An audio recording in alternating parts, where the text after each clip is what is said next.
안녕하십니까. 예.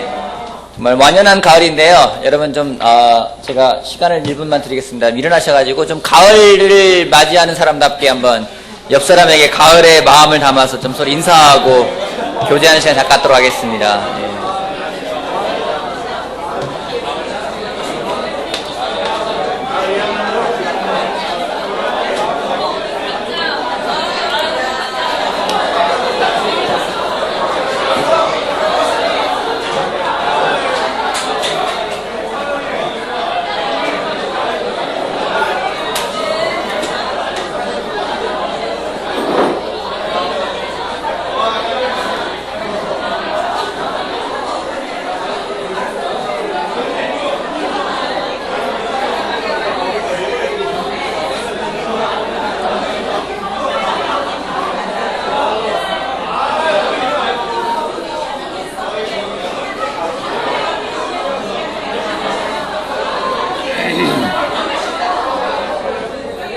네, 자리로 와서 앉아주시기 바랍니다. 예.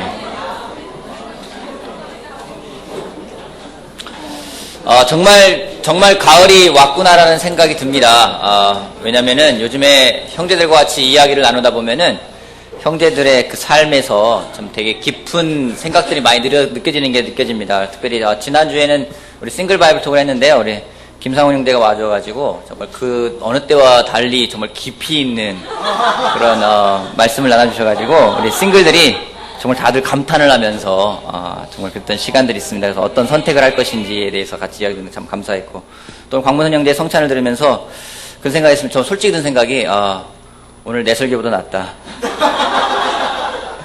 그리고 내가 할 설교를 다 했구나라는 생각이 들었습니다. 참 감사합니다. 마음이 느껴서 참 감사하고요. 특별히 10월 4일 날은 실질적으로 이곳에서 드리는 마지막 예배입니다. 다음 주 주일 예배가 오후 2시에 있긴 있는데 아마 설날이라서 많이 못 오실 것 같고, 추석. 예. 그래서 입당 예배를 10월 4일 날 드리는데, 어제도 제가 좀 서울교 목사님이나 또 분당교 목사님하고 통화를 했어요. 10월 4일 날 와줄 수 있으십니까? 하니까 와주신다고 하길래 제가 오실 때 화환이나 꽃다발 같은 거는 제가 사절하겠습니다. 차라리 돈으로 갖고 오십시오. 다음 주에 오실 텐데, 또 많은 사람들 초대해 주시길 바라고요. 좀 와서 같이 즐겁게 좀 하나님께 찬양할 수 있는 시간이 됐으면 좋겠습니다. 지난주에는 삶의 기준이라는 제목을 가지고 말씀을 나눴습니다. 우리의 기준이 감정이 아니라 말씀이라는 걸 설교를 했고, 한 예로서 해가 동쪽에서 떠서 서쪽으로 지는 것처럼 보이지만 그것은 사실도 아니고 진리도 아니고 진짜 진실은 무엇인지 지구가 자전하기 때문이다라는 것에 대해서, 세상이 우리 눈에 보여주는 것이 전부가 아니라 보이지 않지만 하나님이 우리에게 주고자 하는 것이 진짜다라는 말씀을 나눴습니다. 오늘은 이어서 계속해서 9장 말씀 보겠습니다. 느헤미야 9장.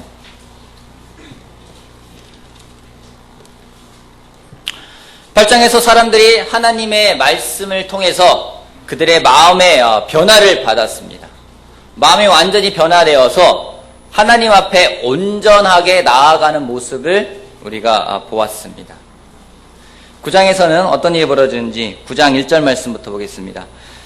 그달 24일에 이스라엘 자손이 다 모여서 금식하면서 굵은 베옷을 입고 먼지를 뒤집어 썼다.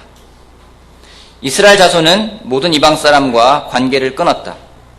그들은 제자리에 선 채로 자신들의 허물과 조상들의 죄를 자백하였다.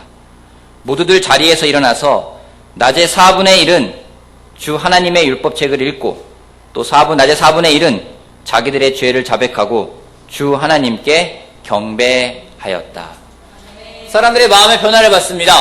마음의 변화를 받아서 그들이 다 먼지를 뒤집어 쓰고 굵은 베옷을 입고 금식하면서 자기 자신들의 죄와 자기 조상들의 죄에 대해서 하나님 앞에 고백을 합니다. 낮의 4분의 1이랍니다. 낮은 12시간을 말하는 겁니다. 4분의 1은 몇 시간이죠?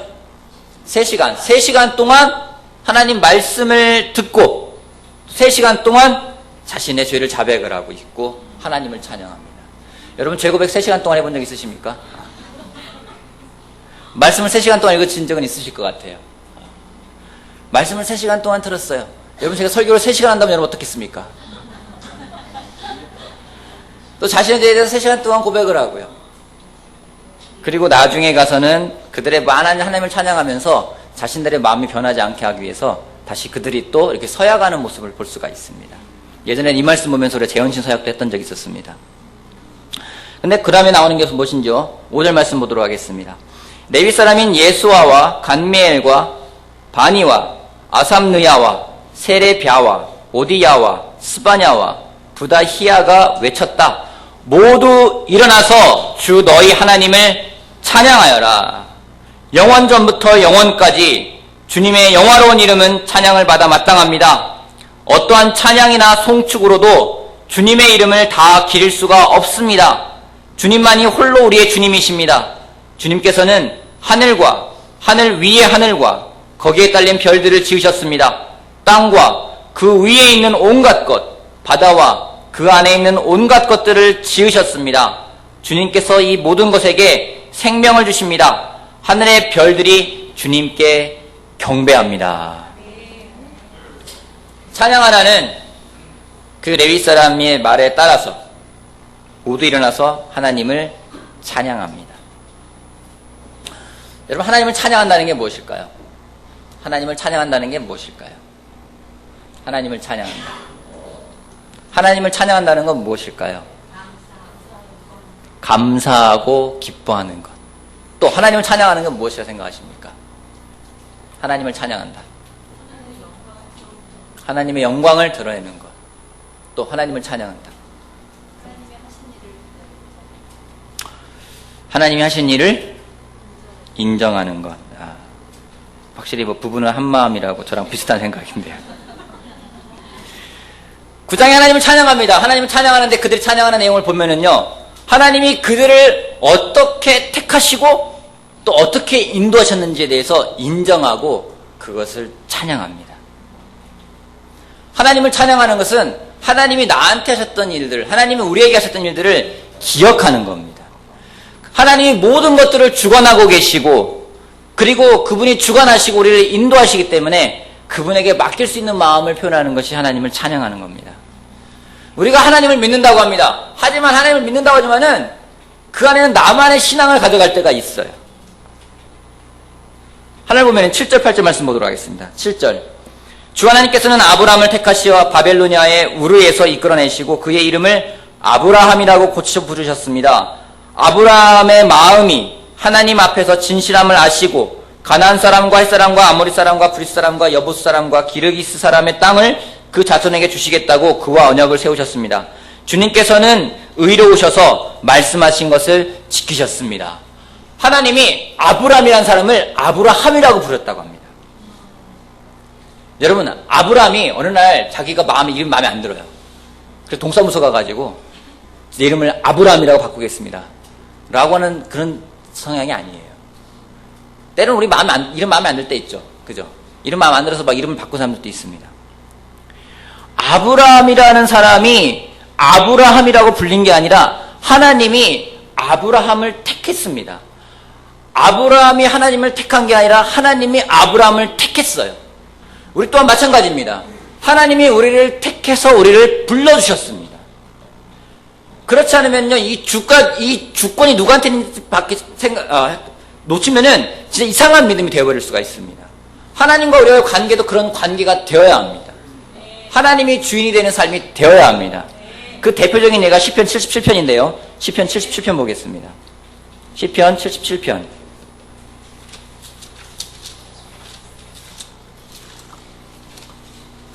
시편 77편 1절 말씀부터 제가 읽어보겠습니다. 시편 77편 1절. 내가 하나님께 소리 높여 부르짖습니다. 부르짖는 이 소리를 들으시고 나에게 귀를 기울여 주십시오. 내가 고난당할 때에 나는 주님을 찾았습니다. 밤새도록 두 손을 치켜들고 기도를 올리면서 내 마음은 위로를 받기조차 마다하였습니다. 내가 하나님을 생각하면서 한숨을 짓습니다. 그럴 때 있죠. 주님 생각에 골몰하면서 내 마음이 약해집니다.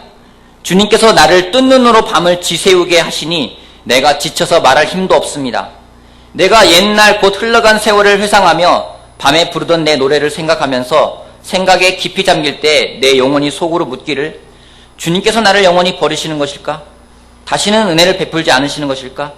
한결같은 그분의 사랑도 이제는 끊기는 것일까? 그분의 약속도 이제는 영원히 끝나버리는 것일까? 하나님께서 은혜를 베푸시는 일을 잊으신 것일까? 그의 노여움이 그의 긍휼을 거두어 들이신 것일까 하였습니다. 여러분, 이 사람이 하나님에게 기도를 합니다. 하나님을 생각하면서 잠도 못 자요. 뭔가 자신의 삶에서 실패로 얼룩진 것을 그가 묘사하고 있습니다. 하나님 앞에서 실망합니다. 낙담합니다. 탄식 가운데 눈물을 짓고 있습니다. 밤에 잠도 못 이뤄요. 여러분, 밤에 정말로 이렇게 생각이 담기는 건 잠도 못 이룬다는 거예요. 그가 괴로워하고 있습니다.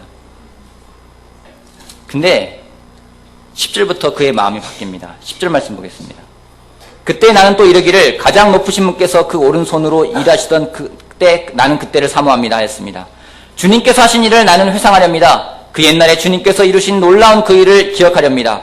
주님께서 해주신 모든 일을 하나하나 되뇌이고 주님께서 이루신 크신 일들을 깊이 깊이 되새기겠습니다. 하나님, 주님의 길은 거룩합니다. 하나님만큼 위대하신 신이 누구입니까? 주님은 기적을 행하시는 하나님이시니 주님께서는 주님의 능력을 만방에 알리셨습니다. 주님의 백성, 곧 야곱과 요셉의 자손을 주님의 팔로 속량하였습니다. 그가 감격하고 기뻐하는 모습을 볼 수 있습니다. 차이가 뭘까요? 조금 전까지만 해도 그는 정말 우울하고 하나님은 정말 나를 구원하시는 것일까? 나를 계속 사랑하시는 걸까? 그의 긍휼이 영원히 있는 것일까? 그런 갈등하던 사람이 후반부가 가면서 그의 삶이, 그의 마음이 바뀌는 걸 볼 수가 있어요. 차이가 무엇인지 77편 1절부터 보면은요, 다 앞에 있는 말이 뭐냐면은 내가 2절에, 내가 3절에, 내가 5절에, 내가 그의 중심에 누가 들어있냐면 자기가 들어있는 거예요. 주어가 자신이 돼버립니다. 삶의 중심에 자신이 들어있습니다. 요즘 사람들은 자신의 삶에 초점을 많이 맞춥니다. 디모데후서 3장 2절에도요, 말세에 있는 행동이 한 가지 무엇인지 사람들이 자기를 사랑할 거라고 이야기를 했어요. 사람들의 사랑이 정말 그게 다라고 있습니다. 자기 자신에게 모든 게 바쳐져 있어요. 믿음도 자기 중심적인 믿음을 써가고 있습니다. 그런 자기 중심적인 믿음을 가져갈 때는 77편에 있는 것처럼 불안과 낙담과 탄식으로 얼룩질 것입니다. 하지만 그가 표현이 77절 후반부에 바뀝니다. 10절부터 보면은요, 그때 나는 또 이르기를 시작하면서 11절에 주님께서, 12절에 주님께서, 13절에 하나님, 14절에 주님은, 15절에 주님의 백성, 16절에 하나님, 계속해서 그의 생각이 이제는 자기 중심에서 하나님이 하신 것을 보는 것으로 바뀌어갑니다. 우리가 가져가는 꿈도 있고요, 우리가 가져가는 비전도 있고요, 우리가 가져가는 희망도 있습니다. 그것의 중심이 내가 될 때는요, 그것은 나의 욕망이 돼버리고요, 내 욕심이 돼버립니다. 그 욕심이 자라서 죄를 낳게 되고요, 그 죄가 결국에는 사망에 이르게 한다고 이야기하고 있습니다. 솔직히 우리가 믿지만은요, 성경 말씀보다 내 생각이나 내 느낌이 더 중요합니다.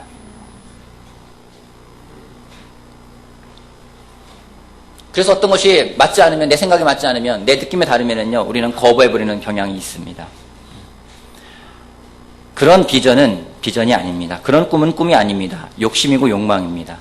반면에 하나님이 중심이 되는 비전은요, 겸손과 기쁨이 있습니다. 우리의 꿈이 욕심이 되기 쉬워요. 아이들에 대한 꿈이 있습니다. 여러분, 아이들에 대한 꿈이 있죠? 저도 저 딸에 대한 꿈이 있어요. 이 아이가 정말 잘 자라서 제자가 됐으면 좋겠다. 제가 유일하게 가져가는 꿈이 그거예요. 아이가 정말 잘 자라서 하나님을 사랑하고 사람들을 사랑하는 사람이 됐으면 좋겠다. 그게 유일한 꿈이에요. 제 꿈은 그거예요. 근데 거기에 욕심이 생겨요. 정말 그게 다일까요? 여러분, 광문선 형제가 얘기했지만은 레연이가 젓가락질을 이렇게 하든 그게 그만큼 중요한 건 아닐 거예요. 근데 어느덧 그거를 심고 싶은 마음들이 생겨져요.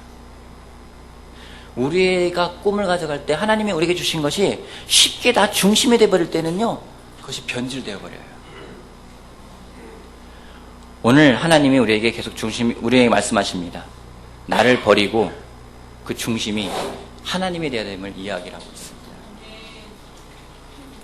여러분, 중심을 잘 잡고 있는 몇 가지 그런 물체들이 있습니다. 중심을 잘 잡았을 때 멋있게 보이는 물체들이 있어요. 그 중에 한 가지가 저는 팽이라고 생각합니다. 팽이 중심 잘 잡죠? 팽이가 중심 잡기 위해서 어떻게 됩니까? 돌아야 돼요. 그죠? 돌기 위해서 어떻게 됩니까?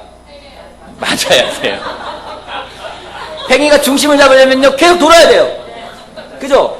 팽이가 이 도는 것을 멈추는 순간 어떻게 됩니까? 쓰러지게 돼 있어요. 사람들은 그래도 돌리면 맞아야 되는구나 생각까지 연결이 됐어요. 거기까지 생각을 하지 않았는데.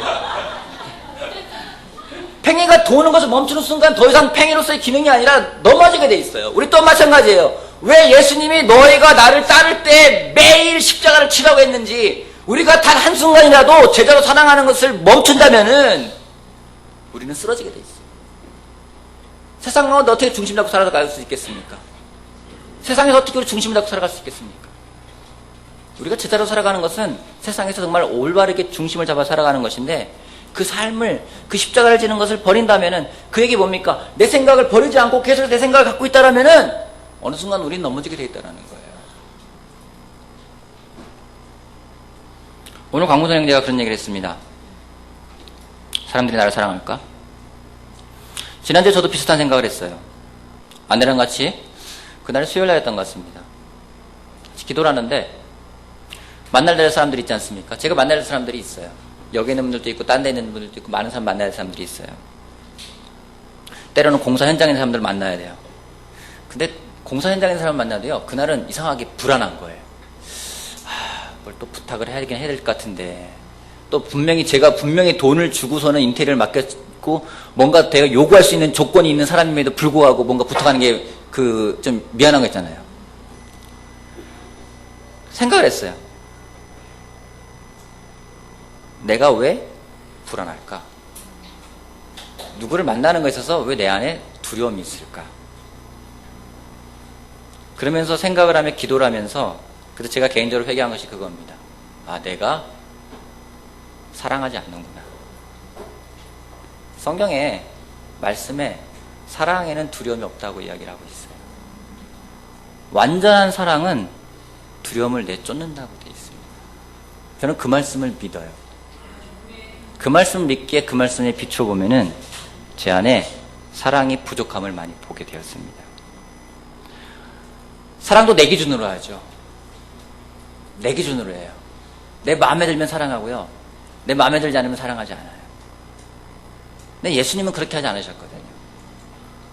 어느덧 그 사랑의 기준도요, 내가 돼버렸기 때문에 사랑의 중심도 잃어버리고 쓰러지게 되어 있는 거예요. 믿음의 중심도 주님이 아니라 내가 되니까 쓰러지고 마는 거예요. 모든 거 하나하나가 내가 중심일 때는요, 쓰러지게 되는 거예요. 하나님이 말씀하고 계십니다. 네가 나를 택한 게 아니라 내가 너를 택했다고요. 그러기에 너의 중심에는 내가 있어야 된다고요. 근데 우리가 때로는요, 내가 하나님을 택했습니다 생각할 때가 있어요. 내가 말씀을 택했다고 생각할 때가 있어요. 물론 틀리면 아닐 수 있어요. 하지만 그 시작이 뭔지, 하나님이 나를 먼저 내 모태에 생기기도 전부터 나를 기억하시고 택해 불러주셨기 때문에 오늘날에 내가 이 자리에 있는 것임을 우리가 기억하길 바라겠습니다. 그걸 잃어버릴 때요, 우리는 중심을 잃어버리게 되어 있습니다. 우리는 하나님의 도움을 받으면 살아가야 되는데요, 사탄은 그렇게 하지 않고요, 뭔가 스스로 하기를 원하게끔 자꾸 만들어갑니다. 한 사람이 그걸 연구했다고 그래요. 미국의 잡지의 어떤 유형을 보니까 1940년대, 50년대 유명했던 잡지책이 뭐냐면은 라이프였다는 잡지책이 있었다고 그래요. 그 다음에 70년대로 넘어갑니다. 그때는 또 많은 사람들이 그걸 가지고 영어 공부했던 사람들이 있는데, 그 다음에 잡지책의 제목이 뭐냐면 피플이었어요. 피플. 그러다 1900년대 후반에 들어오면서 나왔던 잡지책 이름이 뭐냐면요, 어스예요. 어스. 2000년대에 나오는 잡지책 이름이 뭐냐면요, 셀프입니다. 셀프. 점점 바뀌어가요. 삶에서, 사람들에서, 우리에서 나예요. 여러분, 요즘에는요, 세차장도요, 셀프 세차장 유명하지 않습니까? 주유소도요, 셀프 주유소로 가게 돼 있어요. 왠지 좋은 레스토랑에는요, 뭔가 좀 있는 것 같아 보이는요, 물은 셀프 서비스입니다 라고 써 있어야지만이 뭔가 괜찮은 직장에, 뭔가 한찬의 음성이 같고 뭔가 좀 더 세련되게 보이게 만들어요. 나 자신도 마찬가지예요. 뭔가 자꾸만 사람들이, 세상이 자꾸만 자기의 포커스를 만들기 때문에 그렇게 갑니다. 내가 어떤 대우를 받는지가 되게 중요하게 느껴지게 만들어가는 세상이에요. 분명히 성경에서는 우리 종이라고 합니다. 다 인정하지 않습니까? 우린 종입니다. 종입니다. 같이 이 얘기를 해요. 말 고백을 해요. 하지만 정말 누가 날 종처럼 대하면은요, 기분 안 좋아요. 기분 안 좋아요. 그게 우리들의 존재입니다. 우리가 정말로 계속해서 진정으로 주님의 종으로서 계속해서 버려나갈 때 우리가 올바르게 중심을 잡아갈 수 있음을 기억하길 바라겠습니다. 아멘. 계속해서 보는 것은요, 언제 중심을 잡을 수 있을지 주님의 인도하심을 따라갈 때 중심을 잡을 수가 있습니다. 느헤미야 다시 9장 돌아갈게요. 느헤미야 9장 15절. 굶주릴까봐 하늘에서 먹거리를 내려주시고 목마를까봐 바위에서 물이 솟아나게 하셨습니다. 주님께서 손을 들어 맹세하며 주시겠다고 한 그 땅에 들어가서 그것을 차지하라고 말씀하셨습니다. 그러나 우리 조상은 거만하여 목이 뻣뻣하고 고집이 세어서 주님의 명령을 지키지 않았습니다. 하나님이 말씀하시길 뭐냐면요, 굶주릴까봐 하늘에서 먹거리를 내려주시고 목마를까봐 바위에서 물을 내어주셨다고 얘기하고 있어요. 하나님은 우리의 필요를 정확하게 채울 수 있는 분입니다. 여러분, 하나님은 우리를 인도할 수 있습니까? 네. 하나님은 왜 우리를 인도할 수 있을까요? 알고 있으니까. 맞아요. 앞길을 아시기 때문에 우리를 인도할 수 있는 거예요. 여러분, 정말 길을 누군가 안내해준다고 따라가는데 그 사람이 길을 모를 때 따라간 적 있으십니까? 어때요? 안정감 느낍니까? 불안하죠? 불안해요. 저는 아내랑 차에서 기도하는 걸, 저희 아내랑 저랑은 차 타고 기도하는 걸 좋아합니다. 어떨 때는 이제 같이 어디를 찾아가면서 기도할 때가 많이 있어요. 길을 찾아가는데, 아는 길 갈 때는요, 여유가 있어요. 아내랑 같이 뭐 이야기도 하고, 때로는 뭐 이 얘기 저 얘기도 하고, 기도도 하고, 그러면서 여유 있게 가는데, 모르는 길을 가잖아요. 그럼 아내가 말 걸면은 막 긴장 예민해져요. 잠깐만. 오빠 기도해야지. 잠깐만. 지금 기도가 나오게 생겼니? 길을 모르는 사람이 나를 인도할 때는요, 그 길을 따라가는 게 불안해요. 근데 하나님을 따라갈 때 우리가 안정감을 가져는 이유는 뭐냐면요, 하나님은 정확하게 우리의 필요를 알고 채워주신다는 겁니다. 그래서 우리에게 필요한 것들을 지금 다 주셨어요. 근데 사탄은 교묘하게 그 가운데 숨어가지고 또 우리에게 주신 것을 가지고 서로 비교하게 만들어요. 너는 물을 1리터 줬니? 나는 2리터 줬다? 넌 먹을 거 하나 줬어? 난 2개 받았는데? 2개 필요하니까 2개 줬을 거 아니겠습니까? 하나가 필요하니까 하나 줬을 거 아닙니까? 매일매일 사탄은 비교하고 하나님이 인도하심을 못 따라하게 만들 때가 많이 있습니다. 인테리 공사를 하면서 솔직히 그 매일매일 나오면서 매일매일이 저한테 싸움이에요. 매일매일 불안감이 몰려올 때가 있습니다. 정말 잘 될까? 잘 돼야 되는데 예배당이 정말 잘 나올까? 그래서요, 요즘에 이제 어디 건물 들어가지 않습니까? 건물 들어가면 제가 제일 먼저 보는 게 뭔지 아십니까? 천장 마감을 어떻게 했나? 여기 스프링클러는 어떻게 마감 냈나? 저 에어컨은 저건데 저거는 얼마가 될까? 모든 관심이 이제는요, 건물 들어가면요, 건물에 있는 인테리어로 가게 돼 있어요. 그전에는 관심도 없었던 것들이에요. 불안할 때가 있어요. 과연 잘 될까? 잘 돼야 되는데. 머리를 막 굴리면서 계산도 합니다. 이게 될까? 좀 잘 운영돼야 될 텐데. 그럼 불안해요. 왜요? 앞날을 모르기 때문에요. 근데 기도를 하면은요, 마음이 바뀌는 걸 볼 수가 있습니다. 하나님이 우리를 인도하고 계십니다. 하나님 우리를 돕고 계세요. 근데 그 돕는 표현을 성경에서 뭐라고 되어 있는지 17절 말씀 볼게요. 9장 17절. 같이 한번 읽어볼까요? 9장 17절. 시작. 주님께 걱정하기를 거부하고 주님께서 보여주신 그 놀라운 일들을 보고 잊었습니다. 뻣뻣한 목에 고집만 세워서 조사리하던 빛으로 되돌아버렸고 반역자들은 무덤을 새롭게 하였습니다. 그러나 주님은 용서하시는 하나님, 은혜로우시며 어려우시며 좀처럼 노여워 잘하시며 사랑에 많으셔서 그들을 버리지 않으셨습니다. 28절 말씀 제가 읽어보겠습니다. 그러나 편안하게 살만하면 주님께서 보고 계시는데도 또다시 못된 일을 저질렀습니다. 그럴 때 주님께서 그들을 원수의 손에 벌어주셔서 억누님을 받게 하셨습니다. 그러다가 다시 돌이켜 주님께 부르짖기만 하면 주님께서는 하늘에서 들으시고 불쌍히 여기시어 구하여 주시곤 하셨습니다. 31절 말씀 볼게요. 그러나 주님께서는 은혜로우시며 사람을 불쌍히 여기시는 하나님이시기에 그들을 끔찍이지도 불쌍히 여기셔서 멸망시키지도 않으시고 버리지도 않으셨습니다. 여러분, 하나님이 우리를 표현할 때 국률이라는 표현을 쓰고 있습니다. 많은 사람이 알겠지만 국률이라는 것은요, 이 창자가 끊어지는 느낌을 말하는 거예요. 단장이라는 말을 씁니다. 마찬가지예요. 장이 끊어지는 느낌을 말하는 겁니다. 하나님이 우리를 불쌍히 여기는데 그냥 불쌍히 여기는 게 아니라 정말로 하나님의 애통해하며 장이 끊어지는 것 같은 그런 마음으로써 우리를 불쌍히 여기시고 우리를 돕는 거라는 겁니다. 우리가 때로는요, 혼자라고 생각될 때가 많이 있어요. 혼자 외롭게 생각할 때가 많이 있습니다. 얼마나 외로운지 어떤 사람이 그런 얘기를 했습니다. 사막에서 길을 가는데 너무 외로워가지고요, 정말 거꾸로 걸었대요. 왜냐면 거꾸로 걸으면요, 뭔가 발자국이라도 보이니까 덜 외롭기 때문에 거꾸로 갔다는 사람도 있습니다.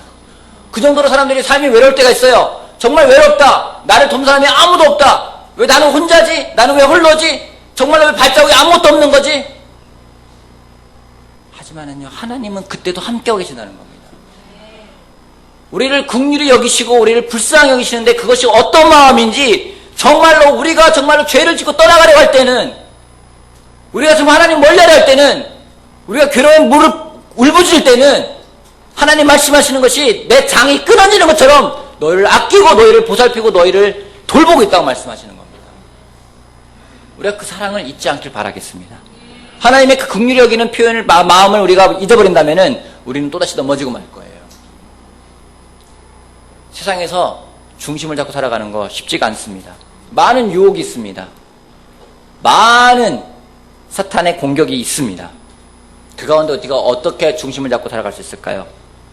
다시 한번 마무리하겠습니다. 첫 번째, 하나님을 중심에 두고 살아갑시다. 매일매일 정말 팽이처럼 돌아가면서 곳곳이 서 있는 우리가 되길 바라겠습니다. 두 번째, 하나님의 인도하심을 따라 살아가는 우리가 되길 바라겠습니다. 세상에 많은 것들이 우리를 인도할 수 있습니다. 하지만 하나님의 인도하심을 따라 살아갈 때에, 그때 우리가 중심을 잡고 살아갈 수 있는 사람임을 기억하길 바라겠습니다.